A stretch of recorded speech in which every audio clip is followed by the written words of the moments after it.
Muslimin dan muslimat yang dirahmati Allah sekalian, Islam dia menekankan kualiti ibadah. Buat ibadat yang berkualiti, bukan buat ibadat yang banyak dari segi kuantiti. Bagaimana yang kata Islam menekankan kualiti? Di dalam sebuah hadis riwayat daripada Abi Hurairah radhiyallahu anhu, kata dia, qala Rasulullah sallallahu alaihi wasallam, "Idza kana yaumu shaumi ahadikum fala yarfuth wala yaskhab fa inna sabba fa in sabbahu ahadun aw qatalahu falyaqul inni sha'im."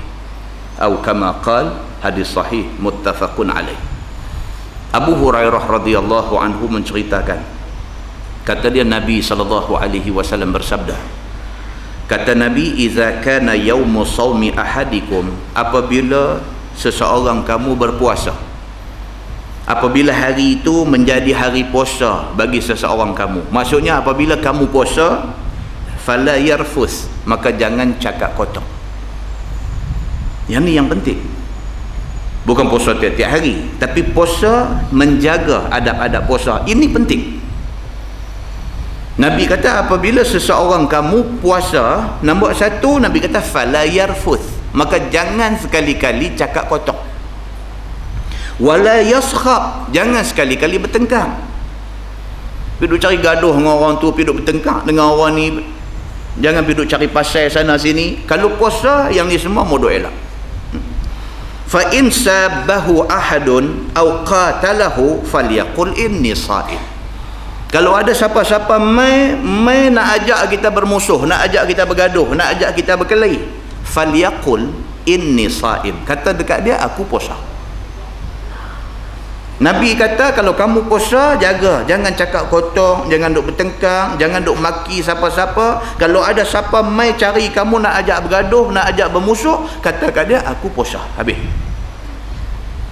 Maka puasa yang orang ni buat, puasa yang ada kualiti. Allah Subhanahu wa ta'ala dia nak tengok ibadat yang macam ni. Allah Subhanahu wa ta'ala bukan nak tengok orang yang banyak buat ibadat, tetapi ibadat itu akhirnya terbuang begitu sahaja. Tuan-tuan, berapa banyak orang hari ini, sembahyang masjid jemaah 5 waktu sehari. Habis sembahyang di masjid baca Quran lagi. Habis baca Quran pula dipenuhi pula hari-harinya dengan puasa sunat dan sebagainya. Tapi lepas keluar daripada masjid, lepas habis baca Quran, dalam keadaan dia buat puasa sunat dan sebagainya, keluar aja daripada masjid, pi kedai kopi, pi buang pahala di sana.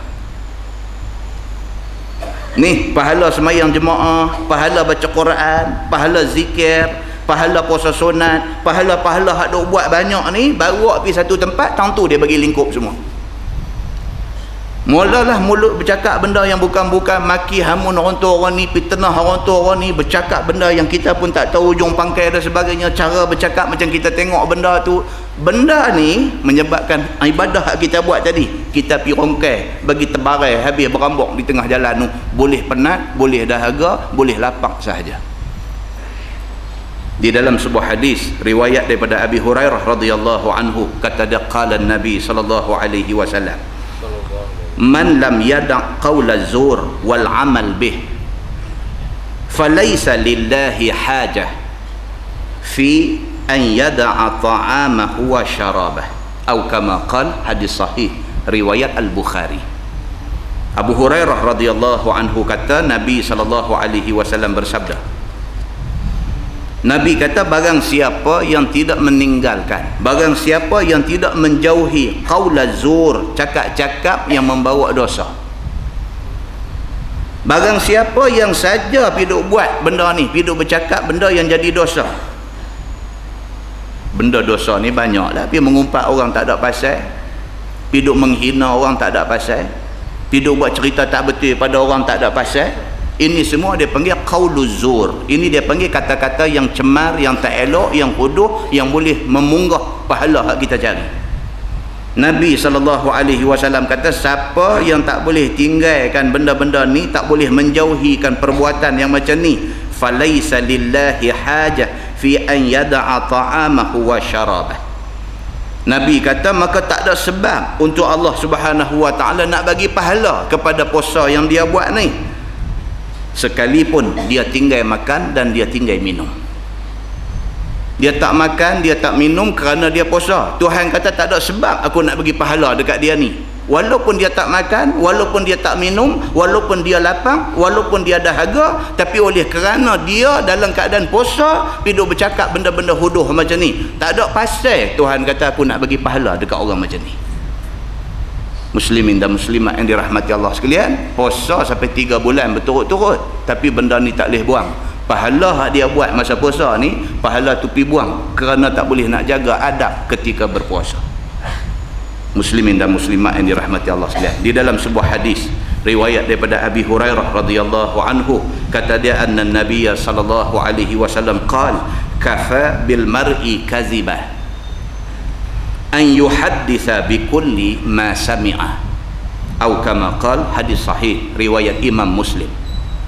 Abu Hurairah radhiyallahu anhu kata Nabi sallallahu alaihi wasallam bersabda, Nabi kata kafa bil mar'i kazibah, memadai, cukup untuk dianggap satu orang ni pembohong.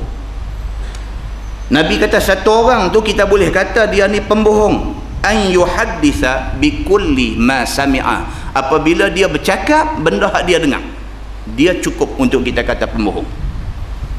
Tuan-tuan, 24 jam satu hari, berapa banyak benda kita dengar? Adakah semua benda hak orang duk bercakap yang kita dengar tu betul? Itu satu soal lain. 24 jam sehari, macam-macam benda ni duk main telinga kita ni. Orang tu cerita macam ni, orang ni cerita macam ni, orang ni cakap macam ni, kau ni cakap macam ni. Semua benda tu main ke telinga kita. Adakah semua benda hak kita dengar tu betul semua? Kalau kita dengar, kita pula pergi bawa benda tu cerita ke orang, Nabi kata cukup untuk dia anggap dia ni kazibah, cukup untuk dia anggap dia ni satu orang yang berbohong. Kadang-kadang tuan-tuan, ni dalam masyarakat akhir zaman ni, kadang-kadang 10 benda kita dengar, nak cari satu hak betul pun tak ada. Kadang-kadang macam tu. Tapi cara orang main cerita kat kita ni macam betul. Rupa-rupanya tak betul. Kita pula pergi tolong sebar pula benda tu, benda yang tak betul. Yang akibat daripada menyebarkan benda tak betul ni, ada orang yang ditimpa musibah. Maka orang yang macam ni, Nabi SAW kata kafa bil mar'i kazibah, cukup untuk dianggap dia berbohong. Muslimin dan muslimat yang dirahmati Allah sekalian, kalau tidak Allah tahu turun mai dalam Quran surah Al-Hujurat, ya ayyuhallazina amanu in ja'akum fasiqun binaba'in fatabayyanu an tusibu qauman bijahalah fatusbihu ala ma fa'altum nadimin. Kalau tidak ayat tu tak mai. Wahai orang yang beriman, bila mai satu orang yang fasik bawa satu naba, bawa satu berita, fatabayyanu, Quran kata cek bagi habis-habis dulu, periksa habis-habis dulu, betul ke benda hak dia ni mai habang ni? Takut apa? Antusibu qauman bijahalah, takut-takut dengan kerana hang dengar, lepas tu hang pula pergi cerita kat orang lain, hang telah menimpakan satu musibah dekat orang yang diceritakan tu. Satu musibah timpa dia. Pasal apa? Pasal masing-masing pakat nak tolong sebar benda tak betul. Akhirnya Tuhan kata apa? Fatusbihu ala ma fa'altum nadimin. Maka jadilah kamu atas apa yang kamu buat tu, kamu menyesal kemudiannya. Menyesal tak ada guna. Satu orang sudah terkorban kerana lidah kita yang durjana ini. Tuan-tuan, tak puasa pun kalau buat benda tu berdosa. Apatah lagi orang yang berpuasa pergi buat benda yang macam ni. Tidakkah jadi macam yang disebut oleh Nabi SAW, satu orang yang tinggal makan, tinggal minum, sanggup berlapang dan berdahaga kerana melakukan puasa, melakukan ibadat puasa, tiba-tiba kerana membiarkan qaulaz zur, membiarkan mulut jahat ni duk bercakap sana sini, maka akhirnya Tuhan kata tak ada pasal aku nak bagi pahala puasa dekat orang yang macam ni.